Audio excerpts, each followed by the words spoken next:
Shalom. Shalom. Foremost, I want to start out by giving all praise to Yahweh, Ba'ashim Yahushai, Ba'ashim Rakakadash. Double honors to the elders and apostles for their edification and knowledge. And to Wadi Ba'ashim Yahushai, from in the spirit of the elders and apostles, we become edified regarding learning and knowing this truth and knowledge. Call holy El Yah Ba'ashim Yahushai, Ba'ashim Rakakadash. Give all praise to Yahweh, Ba'ashim Yahushai, Ba'ashim Rakakadash. I'm going to go to Psalms 33, 16.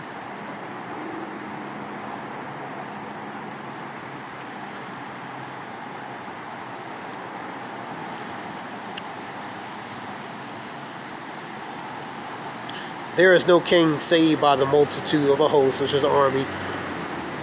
A mighty man is not delivered by much strength. So, for example, that mighty man would be Goliath. He couldn't save himself from fall in the hands of David, man. So he couldn't save himself. A horse is a vain thing for safety. Horse. Because it's limited, its power is limited in power, so, and it's foolish. Neither shall he deliver any by his strength. So he will not be able to deliver by his strength, man.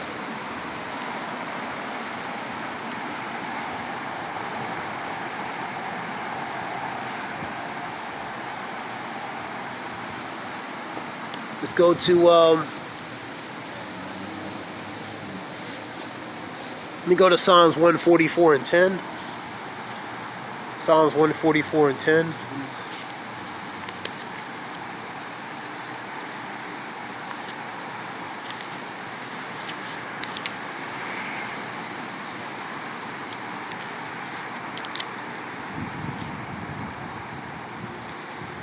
It is he that giveth salvation to the kings, who delivered David, his servant, from the hurtful sword, man.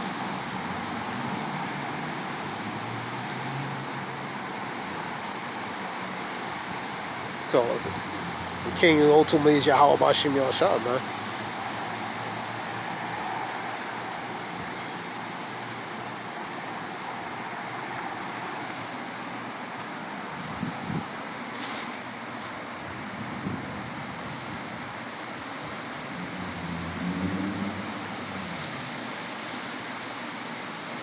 Go to 1 Samuel's 2, 7, and 9. 1 Samuel's 2, 7, and 9.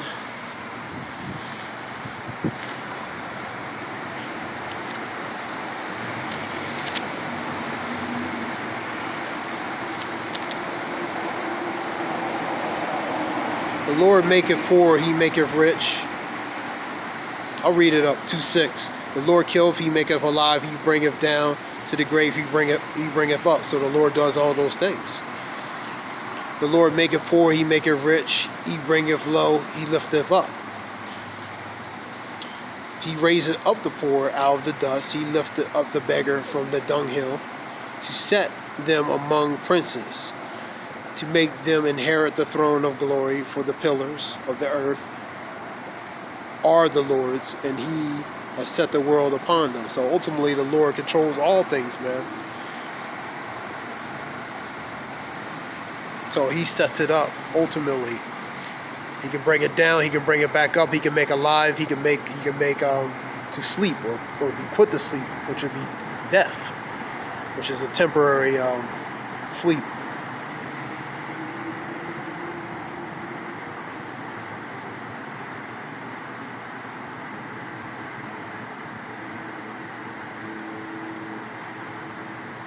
He will keep the feet of his saints, the prophets, and the wicked shall be silent in darkness. For by strength shall no man prevail. And ultimately, the wicked is not going to prevail, man.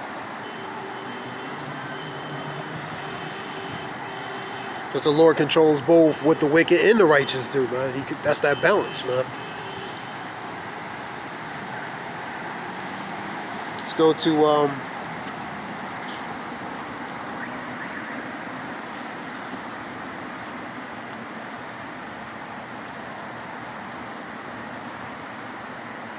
First of Maccabees 3, 17 and 19.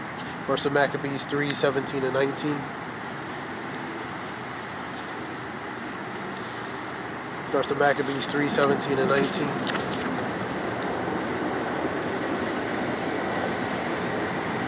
Who, when they saw the host coming to meet them, said unto Judas, How shall we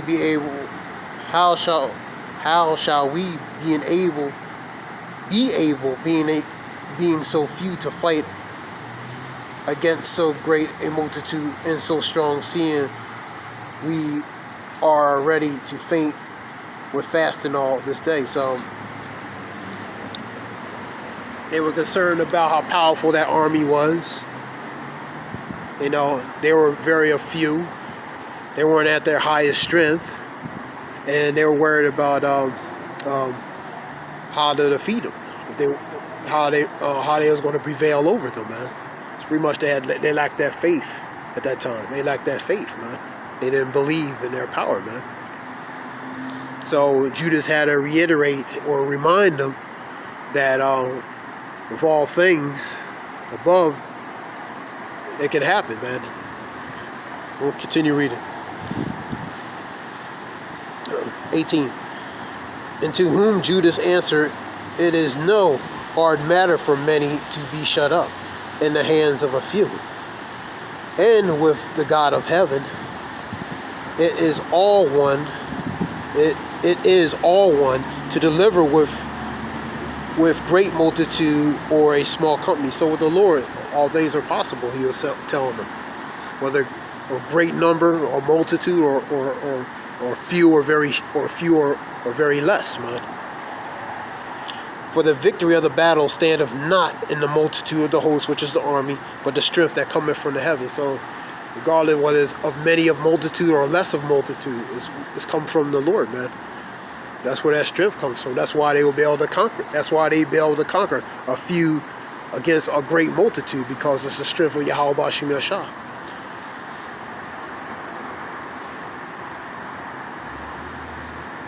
And the faith and believing in that. That's why they were able to conquer their adversaries, man.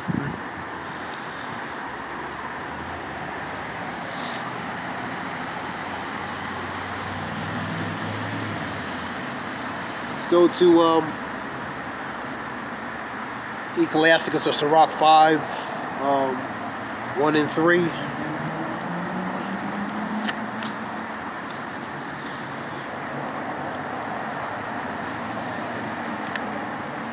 Set not thy heart upon thy goods things. Say not, I have enough for my life. Follow not thy own mind in thy strength to walk in the ways of thy heart. The heart is thy mind. So pretty much leaning and following your own wisdom and understanding, and following the ways of, for example, carnal things, material things, money, and trusting in that, man. Riches profit not in the day of the Lord's wrath, man. The scripture says. So trusting your riches will be foolish, man. Or trusting the goods, that will be part of those goods will be your riches and material things. So trusting those things would be foolish, man. We'll read it again. Set not thy heart upon thy goods, which is the mind. Say not, I have enough for my life. Follow not thy own mind in thy strength to walk in the ways of thy own heart, which is the mind. And say not, who shall control me for my works? For the Lord will surely revenge thy pride, man. The Lord's going to revenge that pride, man, because the Lord hates pride. Pride before destruction, a haughty spirit before a fall, man. Proverbs 16 and 18, man.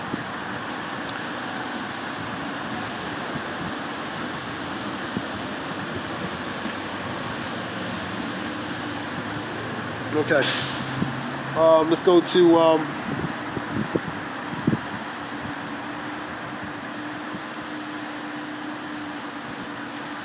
Psalms 44. Psalms 44, 4 and 8. Psalms 44, 4 and 8.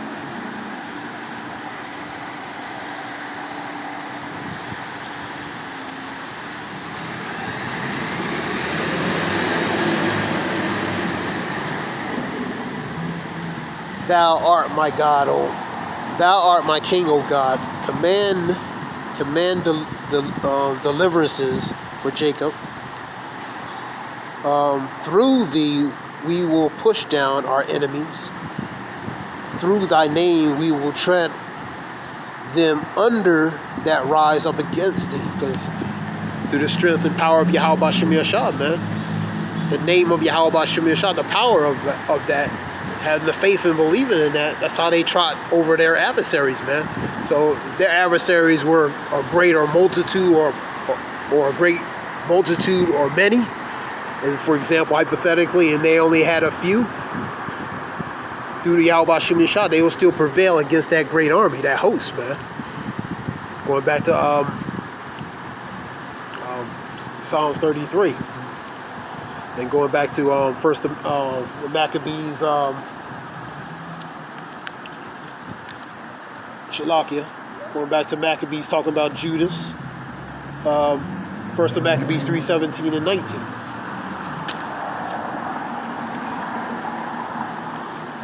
So I will go back to that. Read it again. Thou art my God, thou art my King, O God. Command deliverances for Jacob.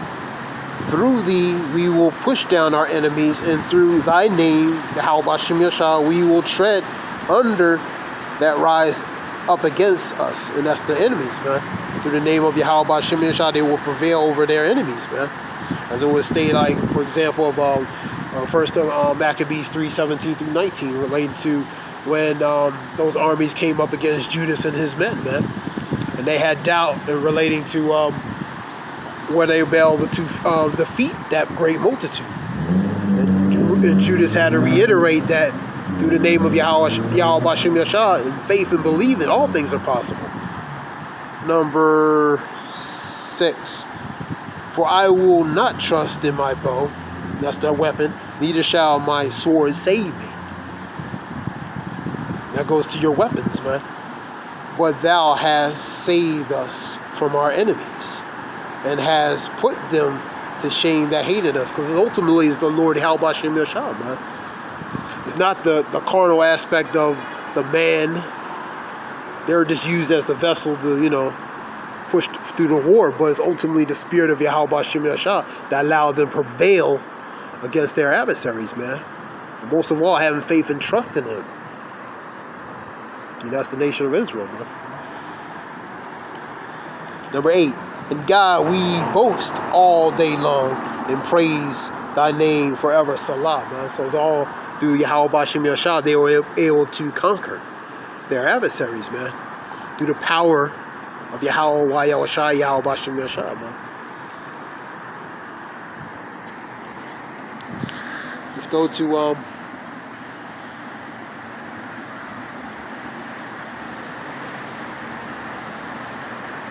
2 Maccabees 4 and 15. 2 Maccabees 4 and 15.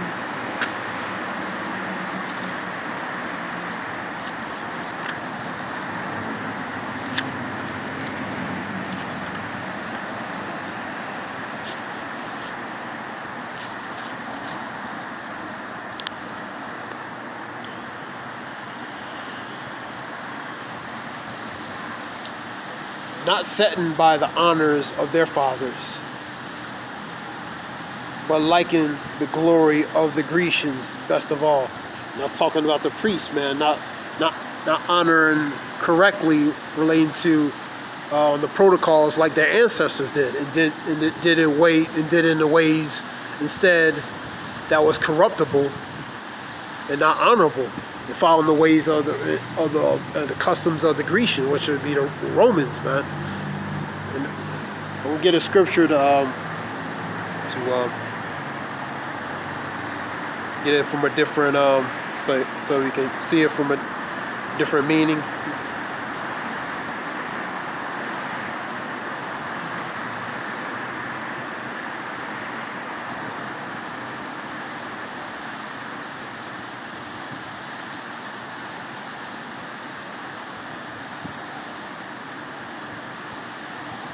I'm going to get it from the CEB, which is the Contemporary English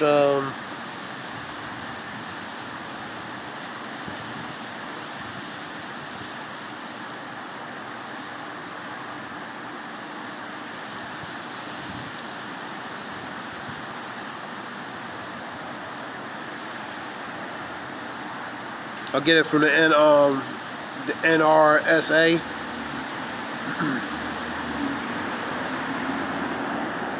Disdaining the honors praised by their ancestors and putting the high value upon Greek forms of prestige. So they putting the values of the forms of the prestige of the Greeks, man, instead of the ways of their traditional ways like their ancestors have, man.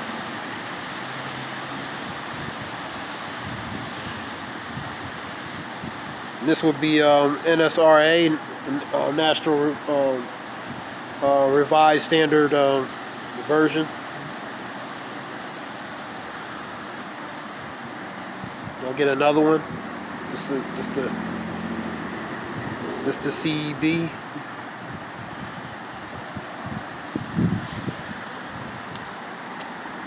This is Common English Bible.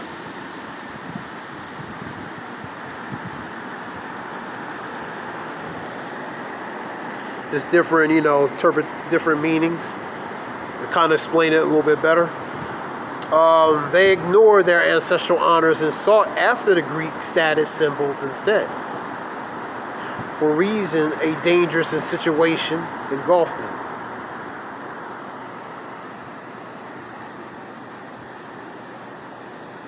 Those same people to whom they were devoted and whose way of life they wished to imitate became their enemies and inflicted punishment on them because they trusted in the ways, because the Hellenization, they trusted in the ways of their adversary.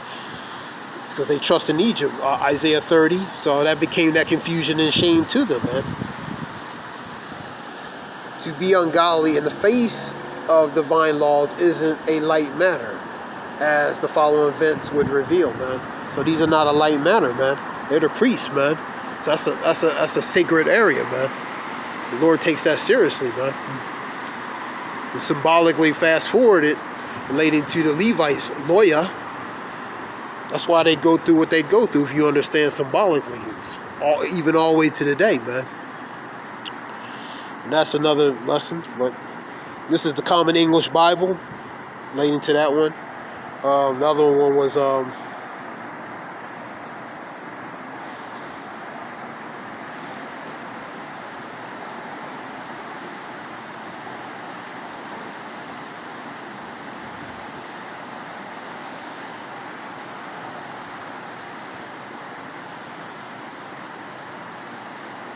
another one's a National Standard Version.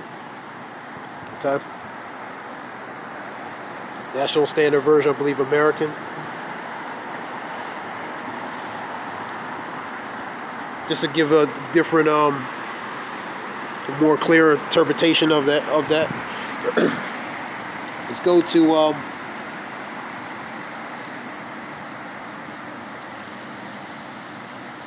1 Timothy 4 and 8. 1 Timothy 4 and 8.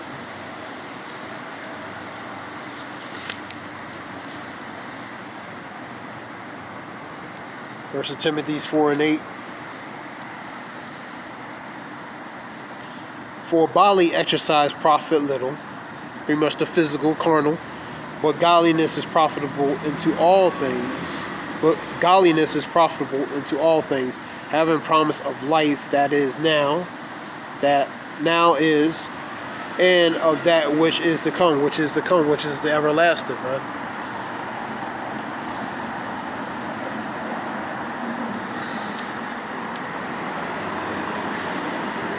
Because the bodily exercise profit little. It's pretty much vain, man. It's all right, but it's not going to benefit ultimately long run, man. And plus, from a carnal aspect, this body is deteriorated, is old, it's broken down. It's like a used car, you know what I mean? As soon as you buy it, it depreciates. Well, in this case, our body's like, it depreciates as soon as we start breathing, man. Close to the death, man. Because this flesh is weak. You know, so it profits very little. That's why, related to 1 Corinthians 15, we have to be changed from what is corruptible to incorruptible, to our upgrade, in the matter of speaking. Let's go to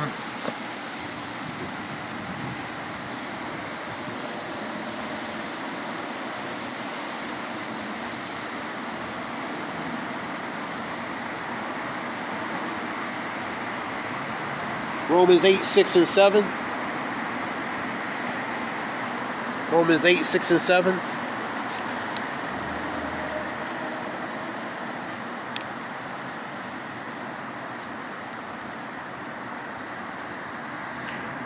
For to be carnally minded is death. Because carnally minded, being in this flesh, equals death, man.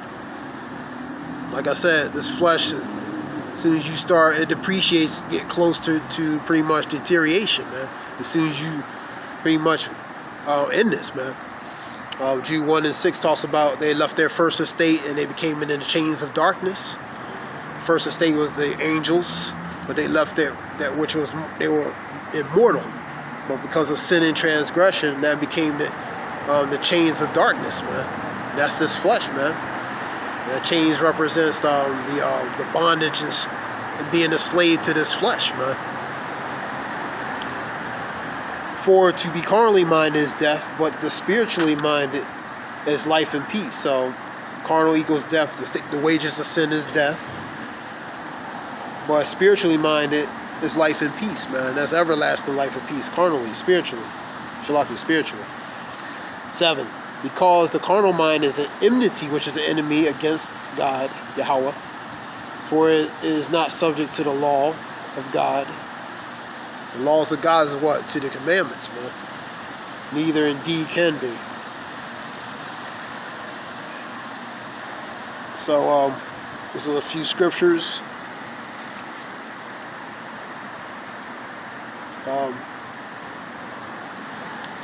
Talking about, pretty much having more trust in the Yahweh Bashim Yashab, man. And have more faith. So I hope it helps whoever listens in some way. Give all praise to Yahweh Bashim Yashai Bashim Rakakadash's brother Zayal, which means wolf. I hope it helps in some way whoever listens. Give all praise to Yahweh Bashim Yashai Bashim Rakakadash. The water shalom. Thanks.